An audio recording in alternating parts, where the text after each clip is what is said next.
Back students. तो अभी हम पढ़ने वाले हैं एक इम्पॉर्टेंट टॉपिक जो है इम्बाइबिशन। तो इम्बाइबिशन क्या है, उसका एग्जाम्पल पहले आपने डे टू डे लाइफ में एक्सपीरियंस किया होगा। दैट विंड मानसून सीजन में क्या होता है कि जो डोर्स होते हैं, वुडन डोर्स, वो थोड़े जैम हो जाते हैं, राइट।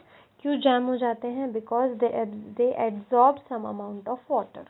ठीक है। दूसरा एग्जाम्पल क्या हो सकता है इसका, जब आप सीड को the dry seed which is there in kitchen, जब मम्मा उसको सोक करती है in water, then what happens, it will absorb water, okay, और फिर स्वेल हो जाएगा। Third example you can see that raisins जो होते हैं, जो कि आप किशमिश बोलते हो, उसको भी जब आप वाटर में सोक करोगे then it is going to increase in size by imbibing water. Okay, so ये सारे एग्जाम्पल्स हैं। अब देखो यहाँ पे आपने नोटिस किया होगा, when I was speaking I did not say that seed absorb water, I said that they absorbed water. Adsorption और absorption में क्या डिफरेंस है देखो, समझना ज़रूरी है। See this figure. in absorption क्या होता है, जो आपने नॉर्मली पढ़ा हुआ है, मॉलिक्यूल जो है वो they are going inside the material, पूरे अंदर चले जाते हैं, उनके साथ मिक्स हो जाते हैं। Okay, that is called as absorption. But when we talk about adsorption, molecules will adhere, they will only stick to the surface of the material, they are not going to go inside exactly। ठीक है, so that is adsorption। तो यहाँ पे जब आप पढ़ोगे तो यहाँ पे देखो लाइन ले रखी है कि it occurs when water is adsorbed by solid. It means कि जब सॉलिड मटेरियल वाटर के कांटेक्ट में आएगा, then some amount of water is going to be there on its surface, right. अब देखो यहाँ पे क्या है, इम्बाइबिशन जो है उसके रिजल्ट में क्या होता है। आप एग्जाम्पल ले लो डोर का, वाटर का, या तो फिर you can take example of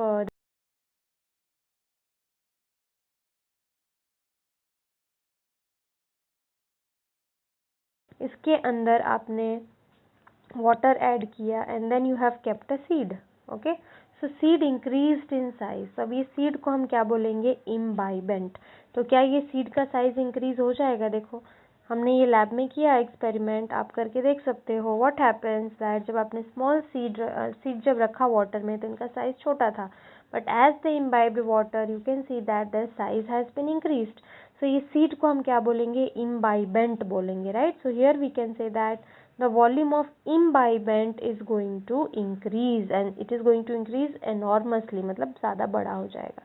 अब क्या होगा, pressure is exerted by imbibant. कौन सा प्रेशर? जब ओस्मोसिस हो रहा है, जब आप रखते हो सीड को ओके वाटर में, तो क्या होगा, inside water is going to move. Now what happens कि अब पूरा वाटर अंदर भर चुका है, now there is no need of water, then what is going to happen, जो इम्बाइबेंट है वो अब प्रेशर एक्सर्ट करेगा। It can be turgor pressure also, right.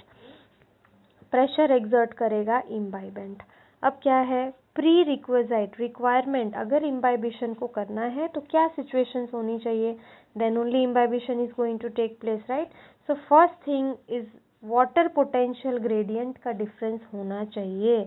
मतलब जब आप दो चीज़ों को देख रहे हो, when you are taking seed and there is water, तो सीड और वाटर दोनों के बीच में वाटर पोटेंशियल का ग्रेडियंट होना चाहिए। You know that water will always move from high water potential to low water potential. तो जब ये प्रेशर ग्रेडियंट ही नहीं होगा तब क्या यहाँ पे वाटर का मूवमेंट होगा? नहीं होगा। That is why gradient is necessary, then only water is going to move.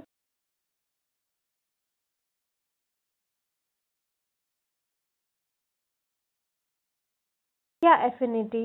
It means अगर आप वुड की बात कर रहे हो तो wood should be able to absorb the water in which it is kept और in which it is coming in contact. अगर आप प्लास्टिक की बात कर रहे हो, ठीक है, प्लास्टिक को आपने कहाँ रख दिया, वाटर में रख दिया, तो क्या प्लास्टिक की साइज इंक्रीज होने वाली है? वुड को जब आपने वाटर में रखा तो क्या हुआ कि इंक्रीज हुआ साइज, लेकिन जब आप प्लास्टिक को रखोगे तो इंक्रीज नहीं होगा। क्यों? Because plastic doesn't have affinity to attract और to attach with water. Okay, so that's what they are saying कि एफिनिटी बहुत ज़रूरी है। ठीक है, एग्जाम्पल क्या दे रखा है, example they have said is that absorption of water by what. जब आप absorption of water by when you talk about imbibition तो ड्राई सीड सबसे बेस्ट एग्जाम्पल हो सकता है। एप्लीकेशन देखो बच्चों, पुराने टाइम में during prehistoric times when technology was not this developed, so what people use to do, prehistoric man use to do, कि बहुत बड़े बड़े रॉक्स हुआ करते थे, सो वो रॉक्स को पीसेज में ब्रेक करने के लिए they did not have so many gadgets और टेक्नोलॉजी कि इसको ब्लास्ट कर दे, तो क्या करते थे कि they use to just hole में एक वुड का टुकड़ा डाल दिया करते थे, okay, and every day they use to put water on it.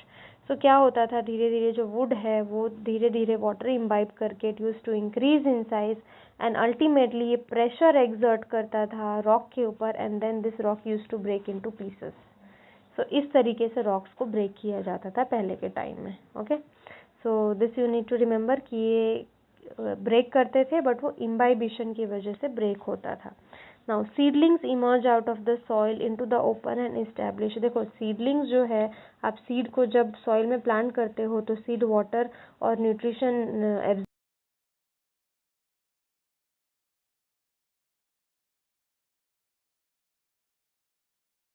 कुछ फैक्ट, क्या फैक्ट बताते हैं भाई, during rainy season wooden doors valley, हमने ऑलरेडी देख लिया। सेकेंड पॉइंट क्या कहा है, पावर ऑफ इम्बाइबिशन जो है वो आपको सीक्वेंस याद रखना पड़ेगा कि अगार अगार जो है it can hold huge amount of water. Agar agar वही चीज़ है जो कि जेली बनाने के लिए यूज़ की जाती है, ठीक है, it can hold huge amount of water. तो ये सीक्वेंस याद रखना, ये डायरेक्टली क्वेश्चन इसमें से आ सकता है, okay. I hope imbibition is clear now, है ना, क्लियर आई थिंक।